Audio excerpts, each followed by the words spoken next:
Hey, top of the morning to you. I'm Michael, as the grandkids call me Roo. Welcome to Tuesday, Roodoodles Live. Here we are. Thank you for being on the show this morning. I'll say hi to you in a second. I just still have stuff scattered all over my desk. Why do I say that every morning when you know I do, right? I just have stuff all over the art desk here. I think one day, in fact, I think before the next class that I do, which is going to be called Root Basics, more coming on that Saturday. I'll announce what the details are. Working on it, just trying to make it sharp. I want it to be good. I want it to be refreshing. I want it to be basic, but I want it to have some meat to the bones. And anyway, so I'm looking forward to talking about what all that means. And let me say hello some. Let me show you the desk. It just is a wreck. You can count on it always being a wreck. Here, let me just see. This is a desk shot right here. Yeah, there we go. Well, it looks organized from your view, doesn't it? But there are paintings over here that are piled up like this, and there's a little birdie that I did yesterday. Oh, I got to show you a bird that I did while I was on the phone yesterday too. Where is that little rascal? Oh, shucks. He's the one I just dropped in the floor. Of course it was. All right, so I'm on the phone yesterday, and I'm discussing some details late yesterday afternoon with someone. And you know, the business of doing marketing, media, and all that is you give and take, And so it just made me think of these two little birdies right here standing on the wire.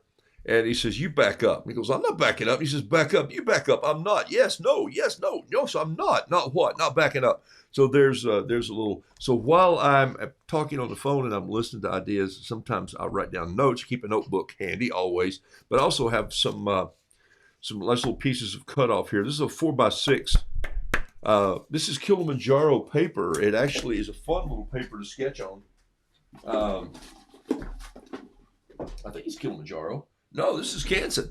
This is Canson watercolor block. I just picked it up while we were out on the road, and you can see how long that lasted. How many sheets are in there? 15 sheets. Went through those. So nice little watercolor block made from Canson. This is cold press. 140 pound. So it's 4x6. Great postcard size. Great size to doodle and hand out. And I'm still loving that paper. I'm still loving this paper. This is this drawing paper that's only 80 pound. It's also 4x6. See there? Size. Great paper to just doodle on and feel like, you know what? I can just rip that out of there, give it to the waiter, the waitress, the wait staff, the wait person, whoever is in line that you just say, man, they need their day boosted a little bit today. In fact, there's that one the other day where I was using it as a palette, and I just saw a rooster pop up in the paint mix. So these are little paintings that I just do from time to time when I'm sitting there, and I'm keeping this painting. I don't know what I'm gonna do with it, but I think, well, can you carry it over here? See, that's Southern talk right there, Southern speak. Can you carry it over here?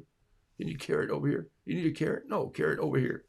So we're sloppy. We just don't speak correct English sometimes. So I use that paper, then I use the other paper. We'll talk about that. Sad day, but a great day. Here it is. Look, Kilimanjaro, sad day. Nope, they're still making it. I just ran out. There's the wren I paint very often. These are just the little fly pages, but I keep these, and I keep it until in fact, I'll lay one out today just to doodle on. Great paper in between all of the watercolor paper in here. And this, of course, is 100% rag cotton, and I love this paper because it is bright white. I mean, just as white as you can get white, and just really makes the holidays in your painting pop out. So welcome to the show this morning. So sad day when you run out. Good day when you have another one here that's not even opened. Let me just pop open this knife here and split the plastic off. Oh, look at that. What's on the desk today? An Opinel. Are you familiar with Opinels? Wow, that's some noisy paper. Okay, so look at this. The blue gray, more of a ocean gray, more of a blue gray here. Same paper, bright white, original, 100%. What I love about the front of this is that they put a little note in here that I really like. it tells you about it a little bit. You paint, you sketch in here, and that's what they did this paper for. They just left you some sketch paper. It's always nice when you're thinking, gosh, I wish I had something to see if I could really draw that on. And that's what these little flower pages are for. It's about 80 pound, maybe 60 pound, but it's got a little bit of a texture on it, so you can actually put a little paint on that too. The first piece of paper in the book is going to be 300 pounds, just to give you a test of that. Great idea on Cheap Joe's part, saying, let's put a piece of 300 pound in there. Sometimes maybe you've painted one of your birds 300 times. Okay, 100 times.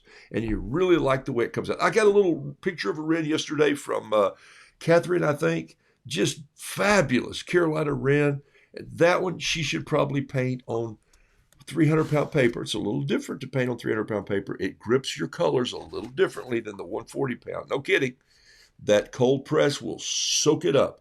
You're not going to get as much run and smoothness and flow. You might have to use a touch more water, but beautiful paper, really thick. So sometimes when I have a little, like my little circus bird that I did here, this is a bird that I'll probably will wind up painting again and again, and I'll frame him and put him in my, I'll probably put him down by the art bar in a little frame. And why? Because this bird this bird represents me. This bird represents my style. When I ran away to join the circus, but it's the way he says it. When I ran away, it's not clear. This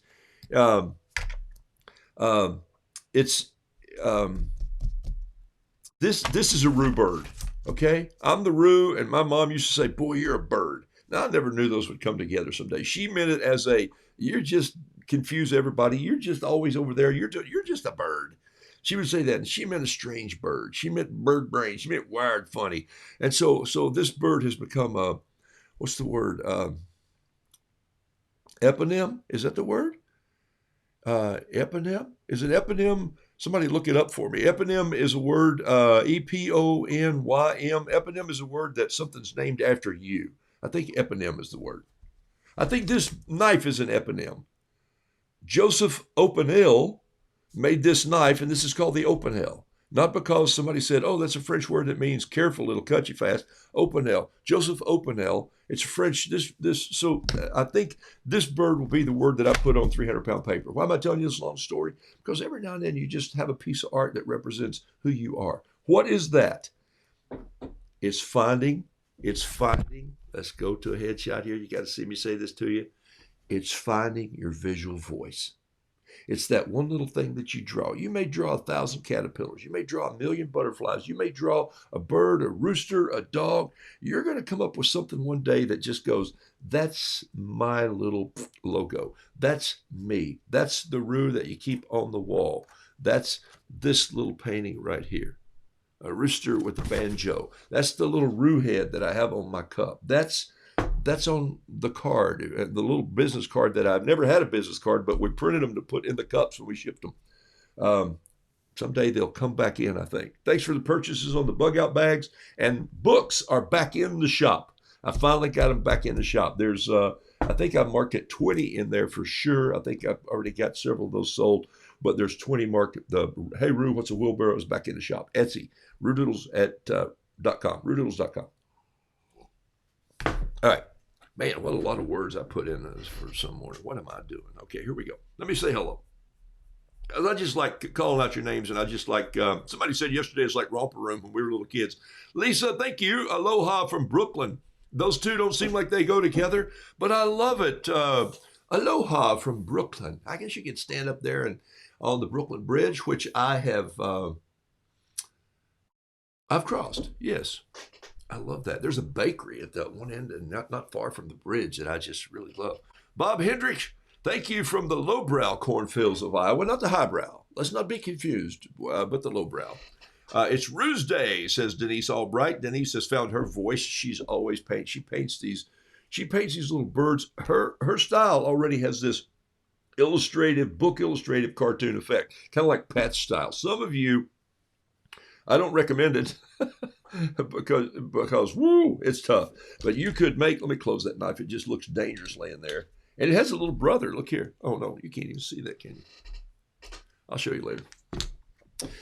Denise, I'm so ADD. My brain is firing on all cylinders here this morning. So, Denise, you have a voice. Pat, you have a voice. What I was going to say I don't recommend is sometimes I don't recommend illustrating other people's books all the time because they have a vision, you have a vision, and there's a collision in the vision sometimes. So if someone ever gets you to illustrate their book, it's going to cost a lot of money. So I recommend that those of you who learn to paint and want to tell stories, write your own book someday. The fact is, you're going to have to build an audience to sell that book. It's tough. And so will you make a lot of money? Probably not. Who does? Unless some big publishing house says, ooh, or you're Kathy Lee, which I love her little books, or somebody like that who says, I'm going to write a children's book, and they're already known by millions. That will make a difference. Okay? All right. Why am I talking about stuff you already know? Jackie Wallace, thanks for being on the show. Shanoa, thank you. Barbara Wilkinson, trust me, I have your artwork laying here, and it has taken me a while to finally get through all the details well, I'm adding a piece to it, which I was doing, but now I've got to take it down to the post office and get the customs form will not let me do it online from here with all my mailing. So I'll go to the post office with it. Got you and Sue Kane, whose some work goes to Australia. It's a little harder to mail it out of the country, but you know what? Why shouldn't we? Some of you folks are in different parts of the world watching this show. I'm grateful. So I'm going to go through the effort to figure out what it takes to get it there. I love the addresses from places like Scotland and Wales. They're just fabulous. Hang on, give us a little music here.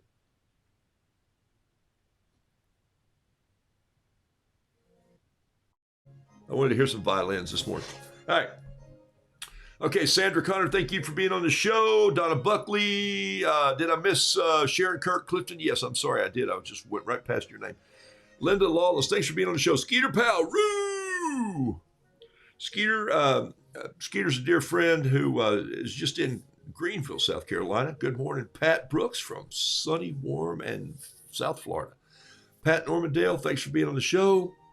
Isn't it fun when the sun shines and we do feel a little more blessed? I just love that. Lori Stanley Handelmeyer Henderson, happy Ruse Day, she says. Rosie B.G., glad you're on the show this morning, my friend. Susie DeLay, yes, good to have you. Heather Kuhlman, Alice Durham, Terry Tardy, which of course is, it'll be the someday, what's the word I just told you? The eponym, EPONYM. It will be Terry Tardy Turquoise. Yeah, she'll go, well, I have an eponym. It's Terry Tardy Turquoise. See, we just created it right here on the show. June Jones, thanks for being here this morning. Barbara Mayer, Betsy Sobolewski, Donna Barton, Brenda Wilcox, Virginia Mann, Annette Wall. Hey, and Rosie BG, thanks for saying something about the intro. I went back on my hard drive. I was doing some work, editing work, and I went, what's that say that says doodles? Like, I painted that early 2000 when I started this show, 2020, and it was me with a fountain pen, one of my favorite fountain pens, this one right here, I've had for almost 30 years, this gold tip piece, heavy pen. Couldn't carry it on the airplane because the pressure inside the cylinder would cause it to leak out in my pocket, and it looked great, especially when you're going to speak somewhere. So I had to get another pen. Diana Partridge, Soha, thank you for being here. Annette Hensland, yes. Pauline Bowl, Tina Ann, Elaine Barnett, Deborah Spangler, Virginia McClure, Kathy Morrow. Good night. You guys just pile on the show. Hi, Michelle. Nice to have you on the show. Julie, I saw the painting of your mom over the top of the moon. Beautiful. The painting is beautiful. I assume your mom was beautiful. Just the painting just looked fabulous.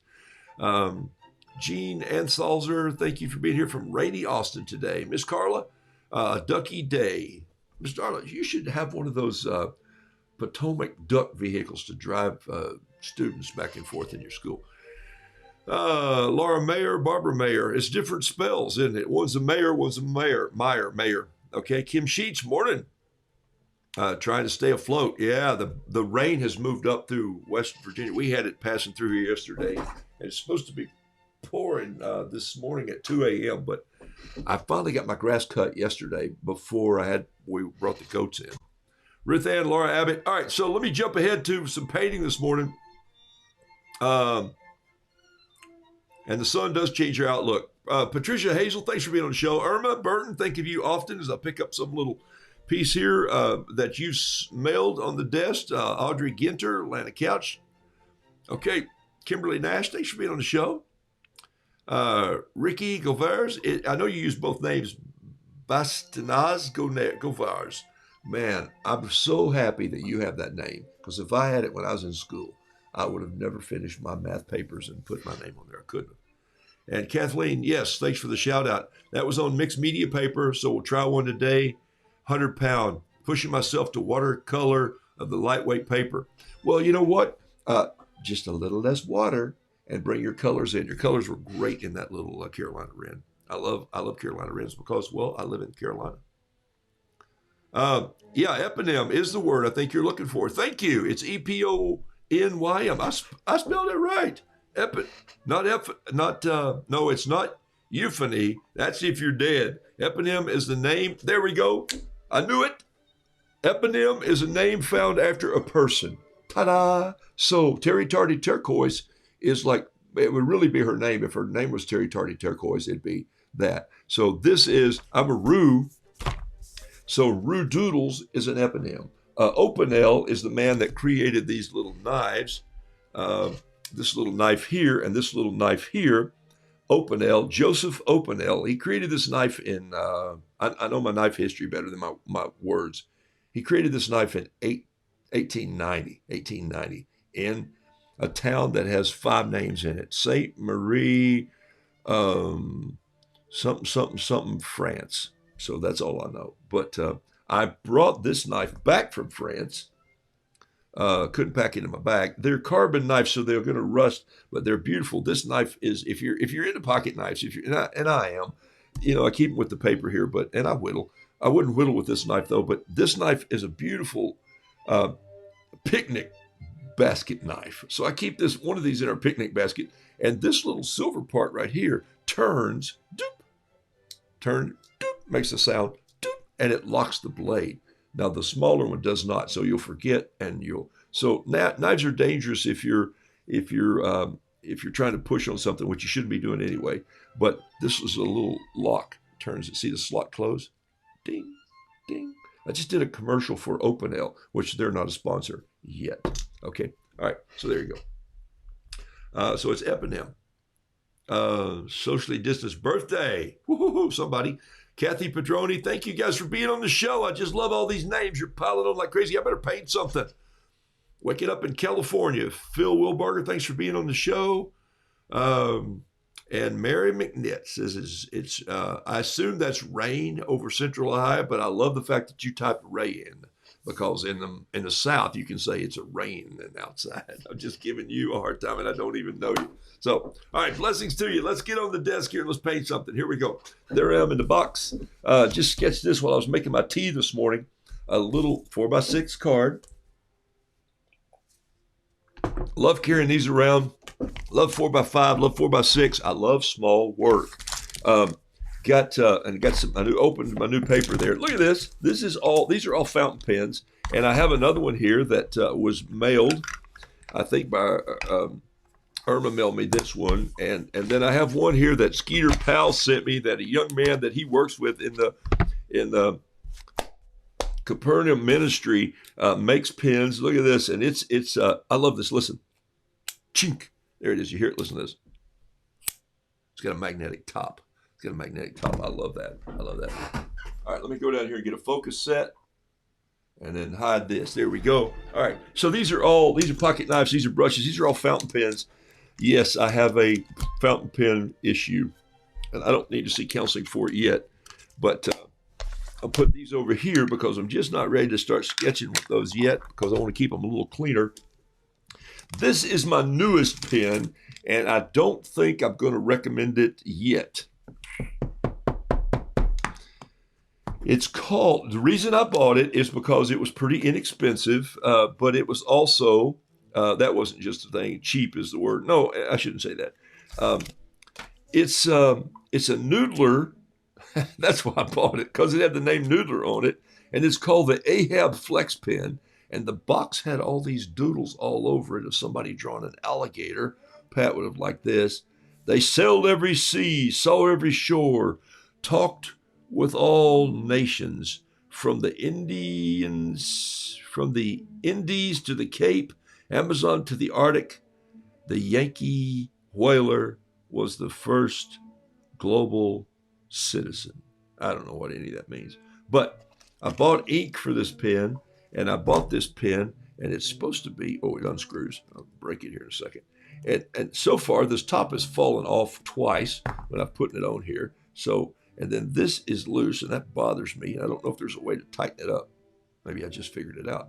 So I should read the instructions. But this pen fills with a plunger. Okay, so you have to dip this down into the bottle of ink. Here's the bottle of ink. It's called Noodler's ink. And I'm not going to turn it over too much because I'll have it all over me. Noodler's ink. Okay, it's made in USA. And so there's the bottle of black ink. Not like the much safer. Look at that. That's hilarious. Whatever's on my desk. Here's a fishing fly. I'm like a kid who's I like going to the hardware store and just finding stuff. This is black Sumi ink. Sumi E is ink in Japanese. This came from Yasutomo, great ink. But you have to put this down into the bottle and then pull up the plunger and pump it a couple times, and it fills up and now I've got to refill it. You see, it's down a little bit. And sometimes it just takes off on you, and it writes where it wants. But it's supposed to have a flex nib. So you're supposed to be able to go in and you use thin lines like this. So if I were to draw a little birdie with it, or a rooster, let's just draw a little rooster. Here we go. I could push a little harder right here. I'll show you when I come back in. And I could get that eye with just a little bit of this, or I could go back here and turn it sideways and drag it a little bit and push down on the nib, and it would give me a little more flex, and I'd get a wider line. And so it's a noodling pen. It's just for doodling around. And so this is on very thin paper, but if I were to put a little water to that with my tiny brush, let me just use a little number 3 American Journey brush here. If I were to go in here and just grab this, you think, well, that's not even bleeding at all. But watch the difference of how it dries on that paper compared to on a piece of watercolor paper. Let's find a piece of watercolor paper here. I don't want to paint on that. Let's see if I got something here. Got birds everywhere. Okay.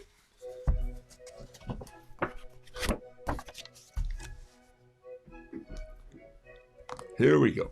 All right, let's try a little rooster with this. Oh yeah, this pen doesn't pop off. Man, you got to get used to your pens. These pens just pop off, and I yank them off, and I'm sitting there thinking of this one. I can't get it off. So here's a little rooster with this pen on fluid watercolor paper. So why am I doing this? Well, because you're not going to go pay $20 for a pen you don't know if it's good or not.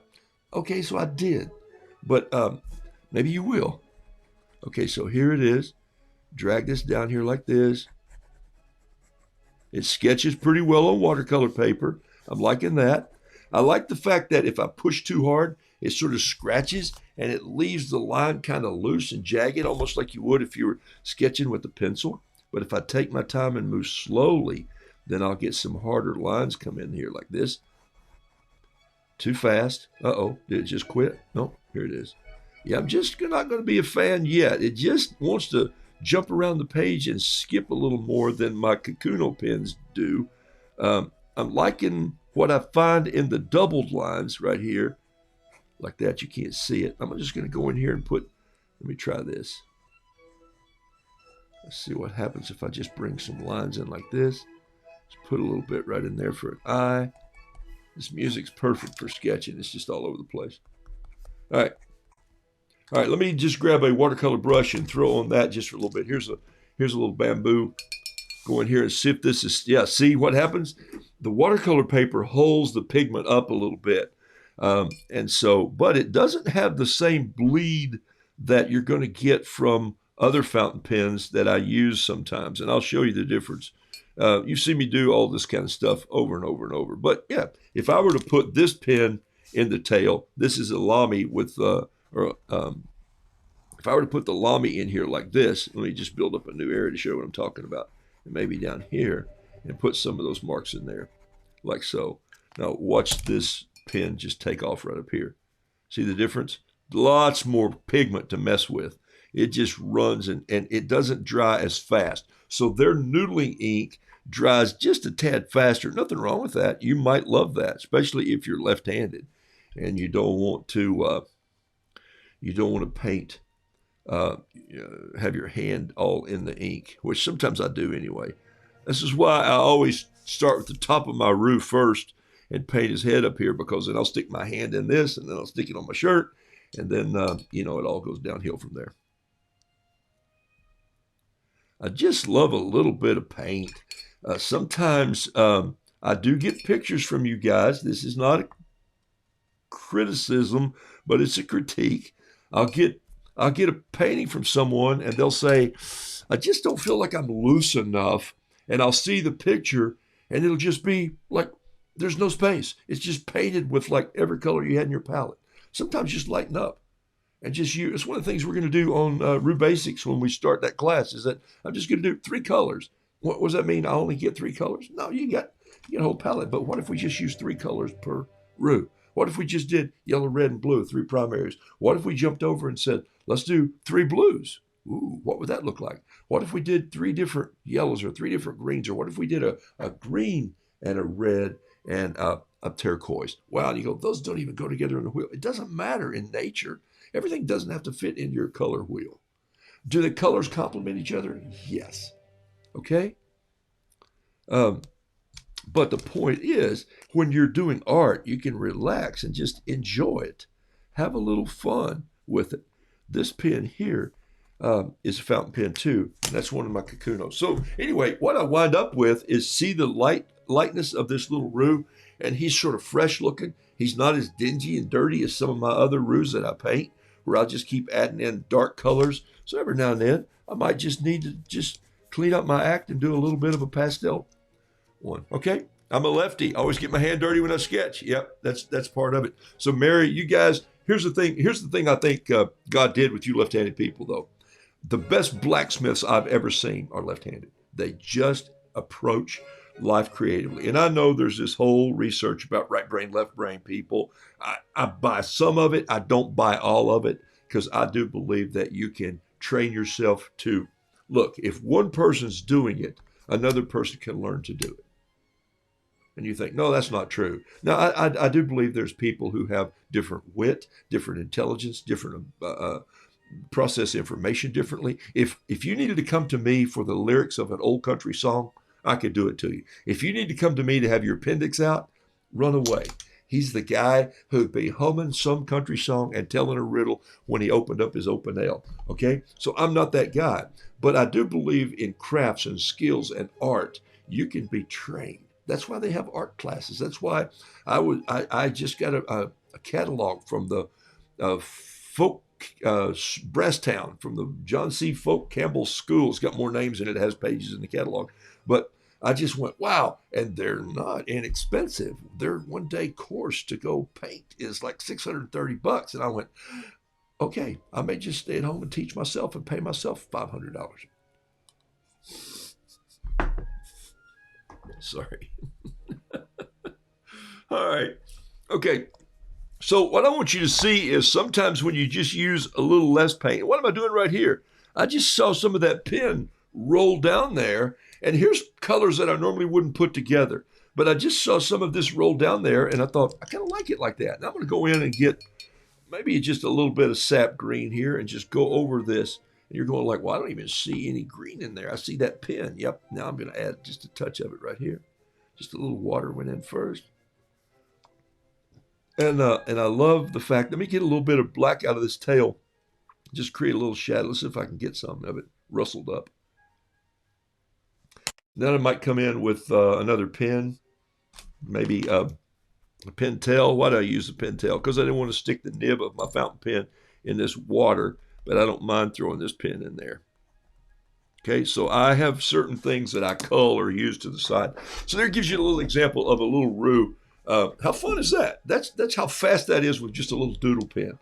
And this paper, by the way, is, I told you already, it's Fluid 100. It's also rag cotton, which I really love. It's an easy block. Both sides are glued down, not all the way around. Some blocks, if I'm really serious at my art bar downstairs, I'll use a block. But this is, that's good. That's a great little Roo. I like him. Look what happens here when you just let water do what it does and let watercolor run. You get these blends, these mingled together colors that you wouldn't have gotten anywhere else. So what's he doing if he likes it so much? Well, I just felt like it needed a little bit of ultramarine blue up in the tail, just simply because the sun is shining, sky is blue. I live in Carolina, and so I just want a little touch of that in there. So there we go. I'm going to quit. I'm not even going to go back in here, and I'm going to resist the temptation to come back in here. I wanted that a little darker, but I'm going to resist the temptation to come in here and fill up all those little other pieces on his wattle. I'm not going to do it. I just say, this Roo is done. So what do I do with it now? Well, put your name on it. Okay, so I'm just going to sign it right here.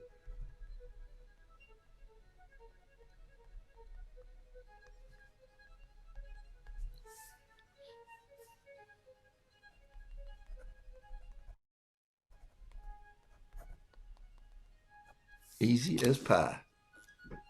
Only thing missing on this painting is just a little bit of blue in the sky. Watch this. I'm going to take this here, get my bamboo brush, wet this number 3 brush right here, just a water.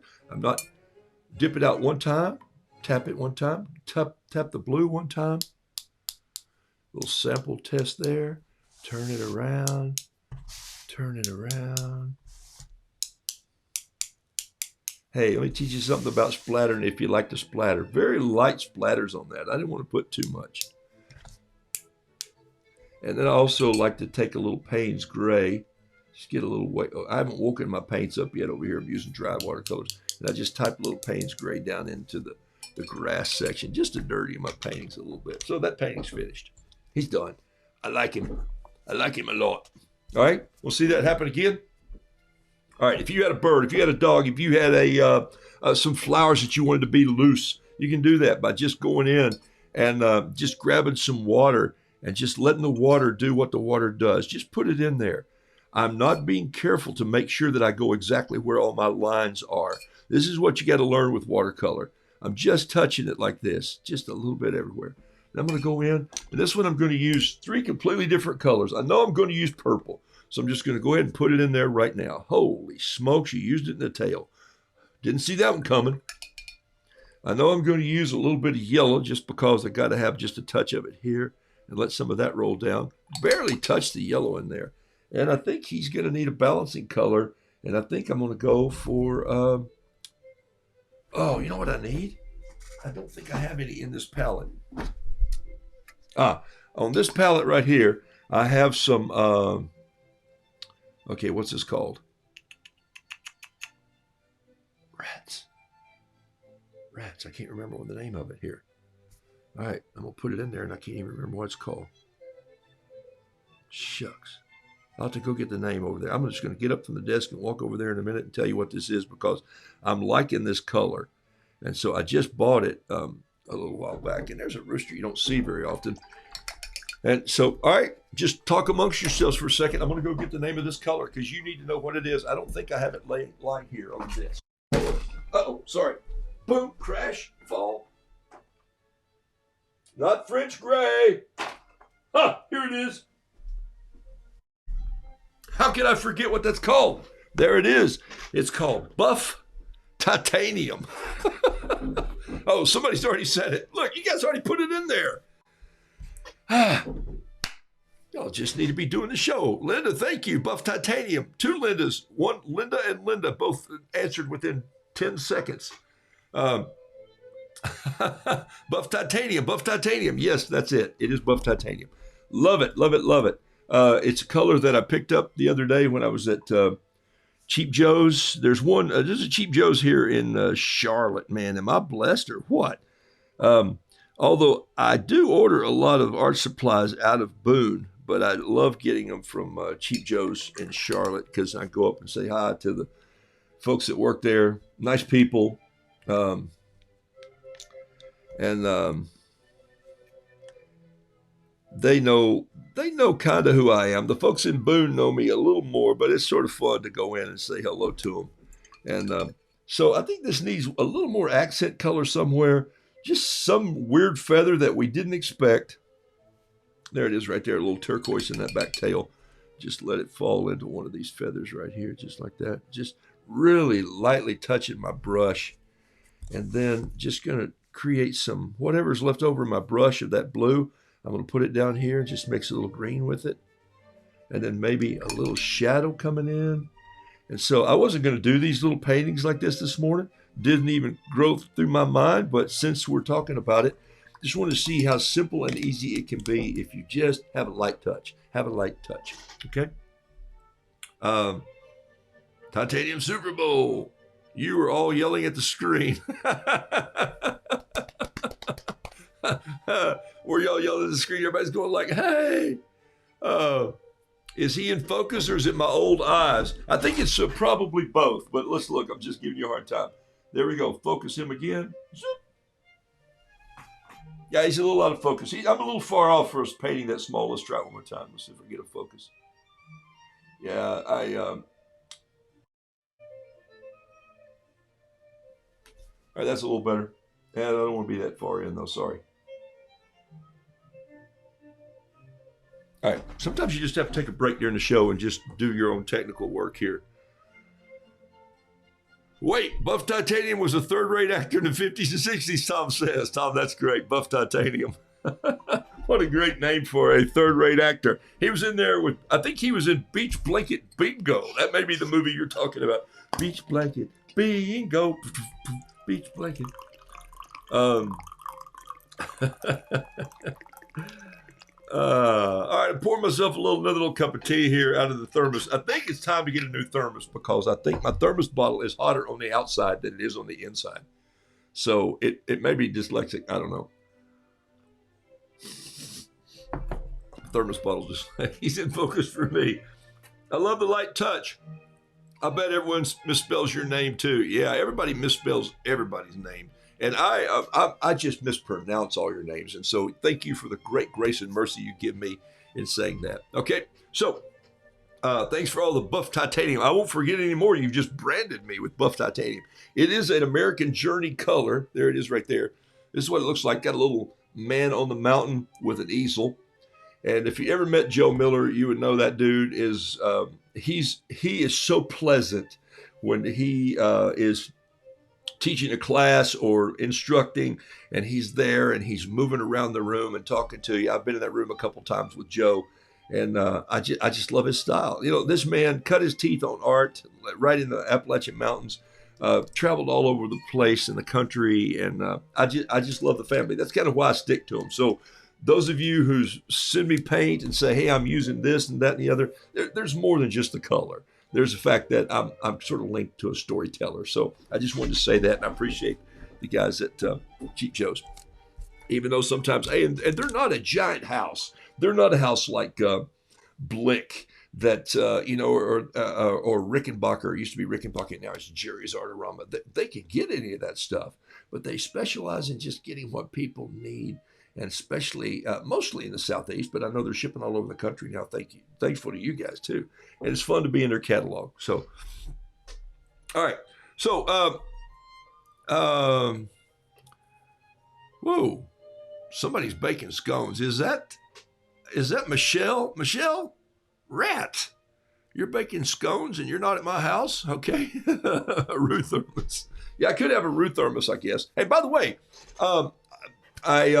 I am the books. The books are coming along. Okay. Hey, Noodle Doodle Fiddle Piddle is coming along. Want to tell you about that, and then I also want to tell you that the books are in the market. The cups are back ordered, and the reason I back ordered them is yes, I could go to another supplier and I could get a mug, but I don't want just a mug, and I don't want a cheap diner, inexpensive diner mug. I want this mug. It's heavy, it's thick, it's made by Mware, and it's the mug that I have wanted all my life. And so, by golly, I'm waiting on it. So thank you for being patient. The mugs will be available. The bug out bags are available already now, those little zipper bags. But I think what I'm going to do is I'm working on the design right now for a bandana, just for fun. Because it's been fun during COVID to wear a bandana. And it's fun in the summer or in the winter. In the summer, I just wet it a little bit and keep it cool on my neck. And it makes me think a little bit like a cowboy painter. So, and I don't even paint cows. All right, I like these two paintings. So I got two roosters going this morning, but I wanted to show you one more little sketch. So when I'm sitting around during the day, here's the other reason I don't care for that new pen I was showing you. These are the instructions, and it just really bothers me. See how messy that is? That was inside the box. I should have seen that before. There's my painting that I really is, and I'll sell this painting, but I'm going to keep painting and painting, and I can frame this one and sell another one. But I like this painting. I think I'm going to send this one to Libby at the Garden Cottage in Charlotte or in Asheville. There's a red bird I never finished, and after I just didn't put any more red paint on him, I sort of liked him. You know, it sort of looked like the hen. This is that 4x6 paper. I kind of like this little red bird.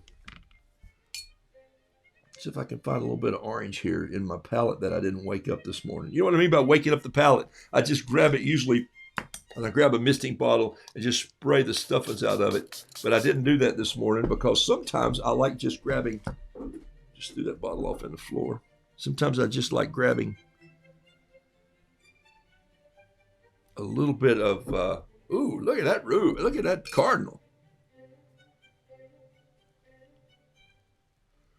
Use that same simple twist that we were doing a minute ago for those roos on these birds, and see how simple they come out. Maybe if I took a little more, just some black in here, maybe some Payne's gray, just danced it in there. I think I want to change brush. It's the reason I like painting with a bigger brush sometimes. This is a number 1 Yasutoma watercolor brush.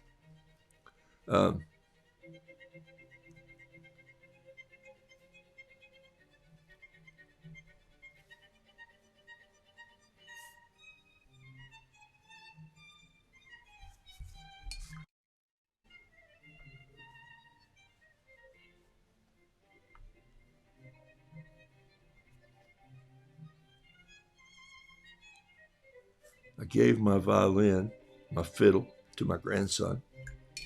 It was the one that my dad had in the 40s, my uncle had in the 40s. My dad bought a guitar. My uncle bought a banjo. My other uncle bought a fiddle. And I don't know if they ever played together. It doesn't sound very good to me. My dad had a great old folklore voice, folksy voice, and he'd sit around and sing. First man I ever saw play the harmonica too, so that's probably why I keep a harmonica on my desk. Now you know the rest of the story.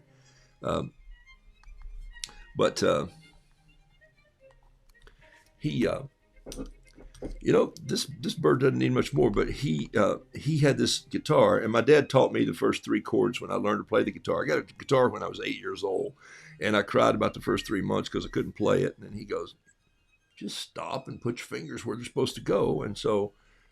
You know, he's sort of a teacher in guitar like I am a watercolor player. Just quit complaining and dip the brush in the color and put it on the paper and watch what happens. Don't worry about the outcome too much. Paper is still cheap. You can throw it away if you don't like it, if you make a mess. This was a bird that I wasn't even going to rescue. I didn't even want to keep it. And then lo and behold, I've just repainted on it. And I said this morning, I kind of like that bird, you know? So that's one reason that... And so I didn't even draw these leaves. I just punched them in there right where they stand right here. And then I might just go get some of that gray and just sprinkle it in here like this. And then I might even just go get it and just blow it. There we go. So he's a little splattered in the leaves. So I'm finished with this bird. All he's got to do is come up with a caption. He doesn't have to be this bird that looks like he's ready for the Audubon pages. Sometimes I keep painting and I just mess up a good bird. And that's why I didn't want to change this rooster right here.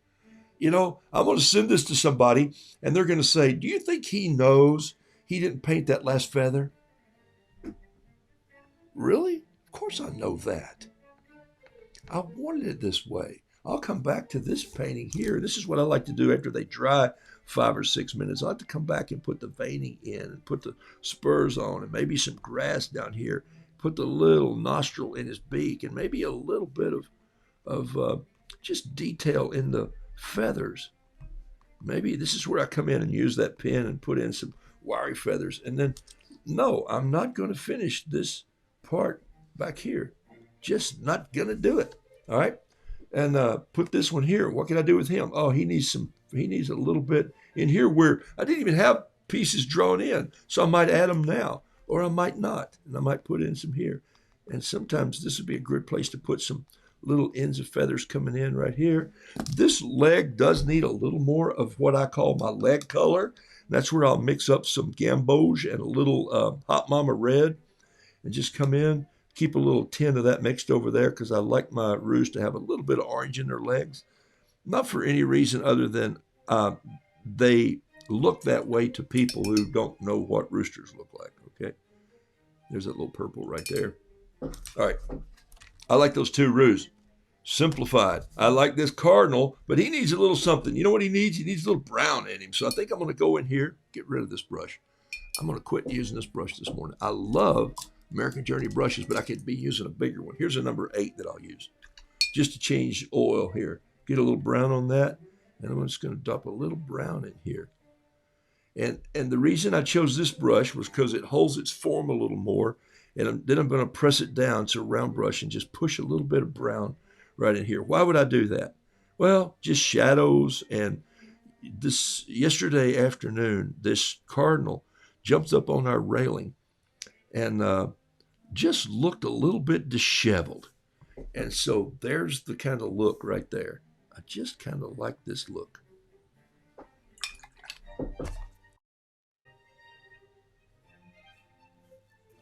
Wow, and I like this music to paint too. Vivaldi. Why wouldn't you like that, huh? Too much black in the tail, so I'm going to go with a little paper towel and just reach in there and just get a little spot of it like that. I think I'll let that other bit just dry. And I'll show you something else I'm going to do to that painting in a minute. So noodle, doodle, fiddle, piddle really works. Here's why. I noodle it around in my head. I doodle it some. I fiddle around with it. I piddle around with it before it's out the door. Sometimes even the paintings that you purchase, somebody buys a painting from me and I get it down and I get ready to put in the envelope and I look at it and I go, you know what? That painting needs something else. Even though I photographed it one way, here's what it needs. It needs a little bit of some follicles sticking out on the roosters, and it needs toenails. I forgot to put the toenails on because I was on the show and I got carried away, and I didn't put the spurs on there. Or I wanted a little bit of darkerness in this wattle right here, and so I'll go back in and I'll put in just a little touch of detail. So that's my final piddle before I mail it. It's part of my voice. It's part of my style. It's what makes a Roodoodle look like a Roodoodle. When you paint a dog and you see it lined up with 100 other dogs, you get yours immediately. You'll go, I painted that one. Why? Because there's a twist, a touch, even with that left hand. Okay. I gave my son a Martin guitar. Whoa, I need to see some of this. This is cool stuff here. I bought a harmonica at a resale store. That's scary. She said, you know how much old tobacco and other junk is inside that thing? So Linda, just drop it in a little bit of alcohol. Just spray some alcohol in there. Not drinking alcohol, but you can. There's all those stories of the guys who said they wet the reeds of their old harmonicas by just setting them down into a little small glass of bourbon. I think it's just because they liked the taste of them when they were playing. But you can do that by putting a little alcohol in there. I've taken harmonicas apart. Depends on how old it is, but yeah, you can. And I keep. This is. I think this was in the key of a G. This is in the key of G, but I have a C. I have an E. I have D's. So my dad would carry one in his shirt pocket.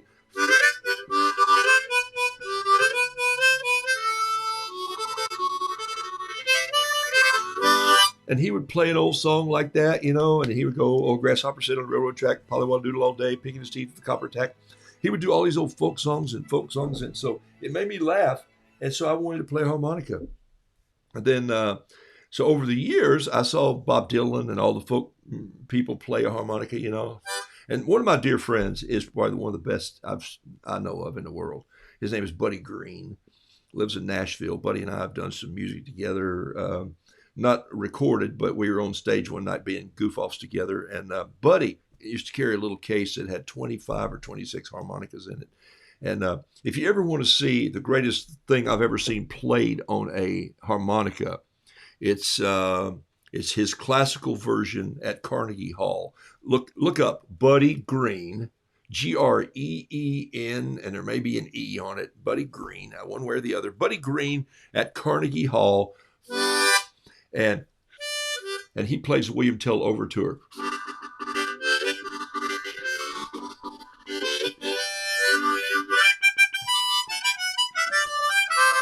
And it just goes on and on. And he does it in a way that most harmonica, and I will. If I were ever sitting around with him playing the guitar harmonica, he would never know that I had one in my pocket.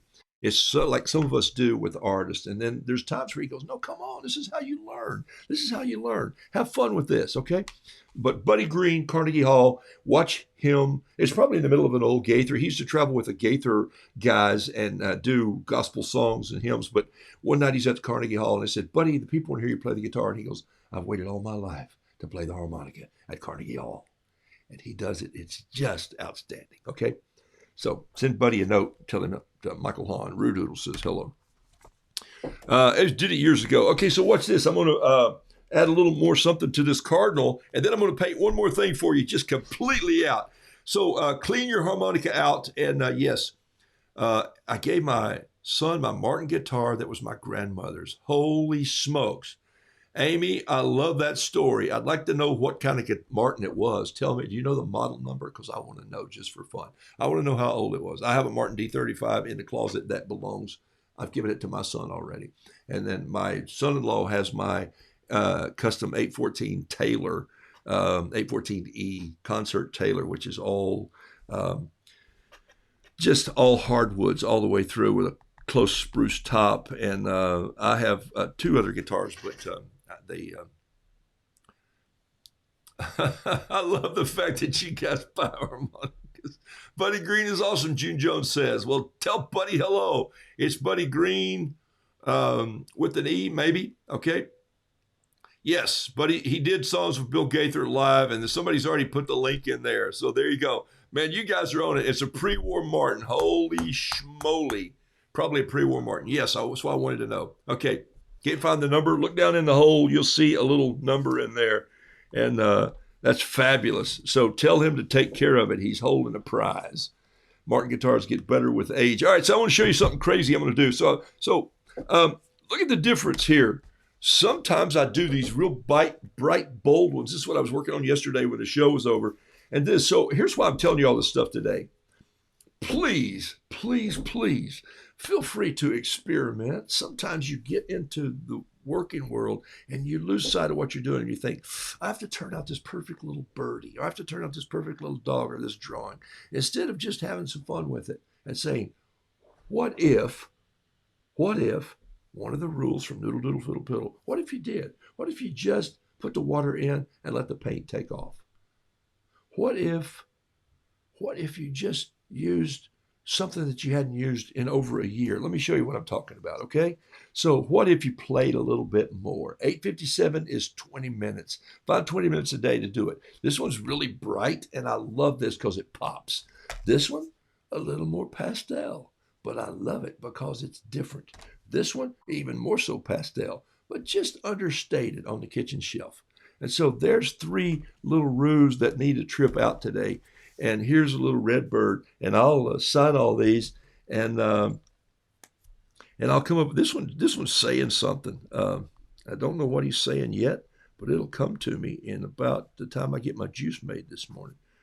Day 2 of my juice fast. Woo-hoo-hoo. And yes, I feel hungry, but I had juice yesterday. Had a small little dinner, and but I had juice all day. Love it. All right, so I like this cardinal just like he is. He's just rough. Just rough.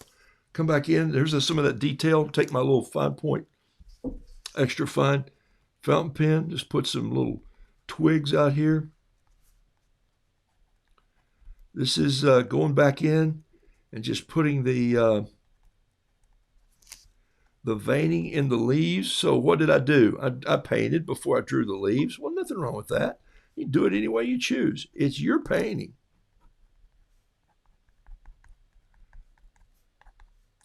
Remember, people who tell you, oh, we'll do it this way. Is that the way they learned and they think there's only one way to do it? Nah. What'd your mama say? There's more ways than one to wash clothes, hang them out on the line. I don't think she said that. I think she said skin a cat, but I wasn't going to go there. All right, so let me just get a piece of this. This is my Kilimanjaro paper.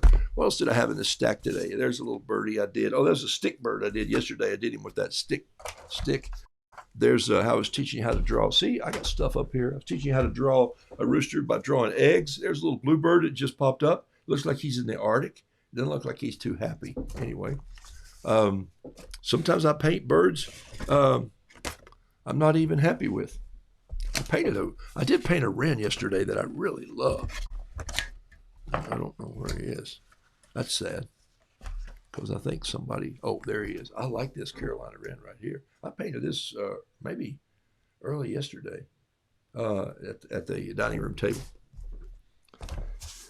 Okay, here we go. Last thing I'll do for you this morning, just on Tuesday morning, I saw these over on my other desk. I moved stuff here, then I move it over there. That's why I had to get up and go over there. I have another desk in here. And I found some of my watercolor pencils, and these are very inexpensive pencils. These are a Kimberly pencil, so it's very inexpensive, not even good as my Prismacolor ones or Derwents. I have all kinds, but these are ones that I could just grab, and I'll let the grandkids use these. They're not bad, but they're just, and so I don't need doubles. Let's see, throw out a blue. I've got a red. I'll throw out a green. Looks like I have 3 greens in here. I'll keep a gray in here. There's another green. I'll keep that. There's a straw yellow and there's another yellow. I'll throw that one out. So here's what I'm doing. Just sorting here till I get just sort of a rainbow. It looks like there's a bunch of reds. Let me throw out this royal red. I'll keep this red. Well, that's a cheap pencil. Let's throw that one out there. Here's vermilion. Okay, so I'll put this one back. There's a vermilion. This is not a red pen. This is just charcoal. We'll just keep that to see what it does. 1, 2, 3, 4, 5, 6, 7, 8, 9, 10, 11, 12. Oh, I came up with a dozen right there. All right, so let's just sort them around like this. Touch them down. You ever try this with your grandkids? This will be a fun way. I think, oh, what happened here? What happened? My page fell apart. There it is. All right, so let's put a little music on. And all right, here we go.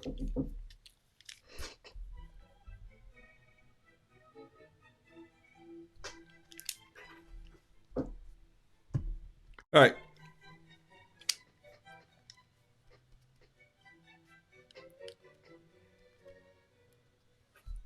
Here we go.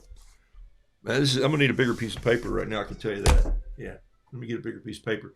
Got just a minute to see if this works. Here we go. I'll put it on this Fluid 100 9x12 paper. Let's just do a little rooster like this right here. This Picasso right here. Let's just do a little Picasso rooster. I don't know if there's any front or back, so I'm just going to take it like it comes here. Here we go. I'm going to hold them all down. I'm going to tap them like this, just get them all level. I've got a good grip on them. This is how kids color anyway, isn't it? So let's go in here like this and just kind of.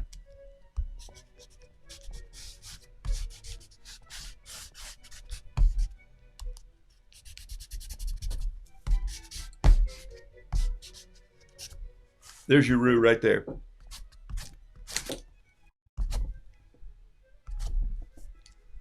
Drop those back in the box. Go get us a big old brush here. Let's see. What are we going to use today? Let's use something really fun.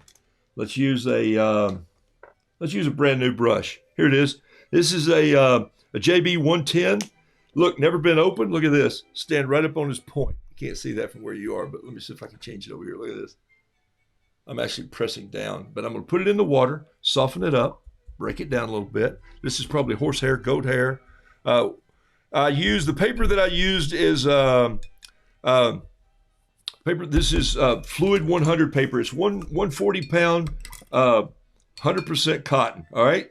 So look at this brush. There it is now. It's soft. Look at my hand. Whoop. See that? Beautiful. I'm going to put it back in the water. I'm not going to rinse any water out. I'm going to bring in all the water on this brush. And then I'm just going to let it start to dance on these watercolors, just like this. Go in and just mop it up and see what happens. Let it just come together. Let your kids do so. Let your grandkids do something like this sometime if you want to. This is how you paint a rooster Picasso style. Okay?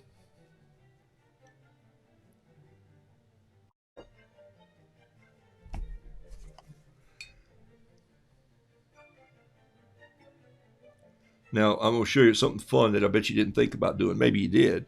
This is the cool part of this. Watch. See, I've got a lot more water in here than I have color. But I'm just going to let it sit for a second. Still got a couple minutes to go. All right? Okay? Variegated.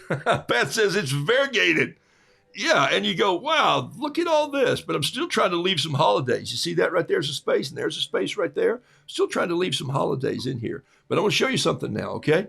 Now I'm going to rinse that brush out. Just clean it a little bit. Put it over here to dry. It's got a little hook on it, so I'll hang it up in a minute. This is a Yasutoma brush. Look at the point of this brush. Why did I use it? One is it's got an incredible sharp point. The other is it handles water like a mop.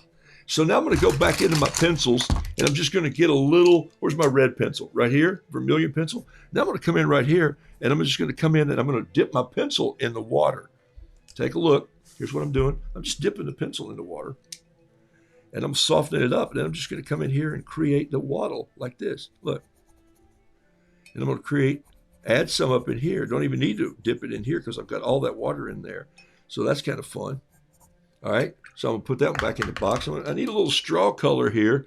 Dip that one, just soften it up. I'm going to create some of this straw color right in here. I just like a little more yellow in the beak, just to really show that color. And then maybe a little more of this blue in the tail. So I'm going to come in here. I just like that blue. It's just so different.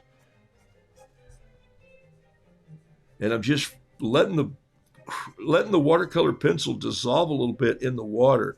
And so I'm just adding that in there. So you're wondering where that's coming from. That's where it's coming from. But I need something like a dark green here, or maybe I need orange and yellow. I don't think I have an orange. I don't have an orange one. So let's take this and this straw. And let's create a little orange for the legs. So I put both pencils down in here. Then I'm going to create a little orange like this.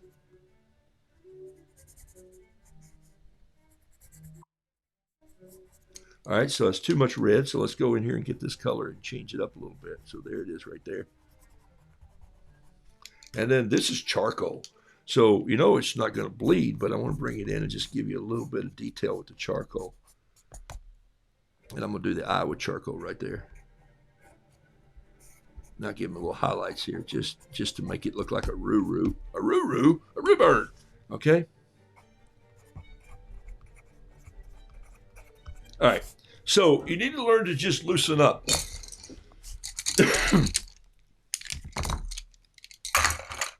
Have fun with watercolor pencils. That's kind of cool. And I don't use them very often, but I keep them here for the grandkids when they want to do watercolor, and I'm going like, nope, not that brush today, not that pen today. There's some things that I just say, not that pocket knife today.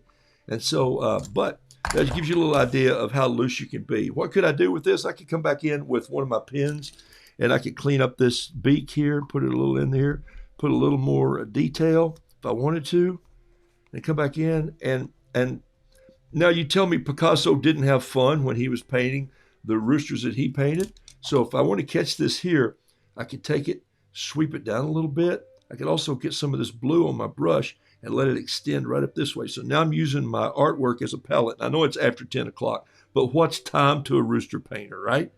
Not very much of anything, okay? This needs a little more yellow, and I'm going to finish it, a bust.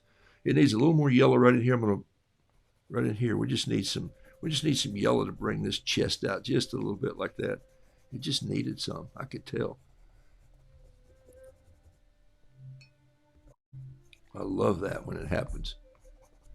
And maybe a little touch of green, blue dangling down right there. All right, I think I'm done. I like that roo.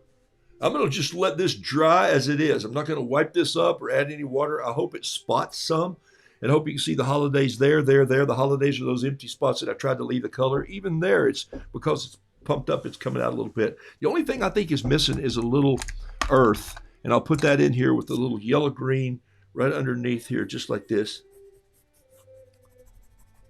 And then maybe a little of this charcoal. Where's my charcoal?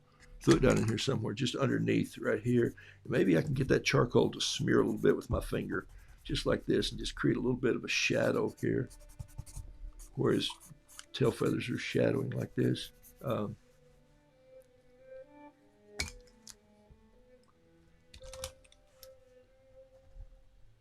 I think I'm going to call this Be Indecisive. Yeah, I think that's going to be the name of that room. All right.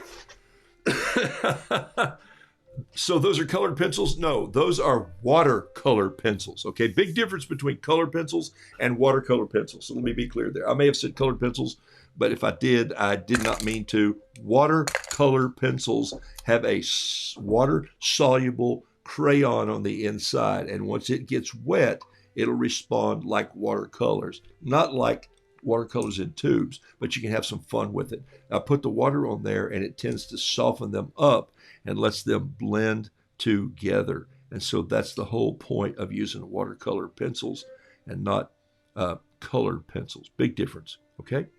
All right.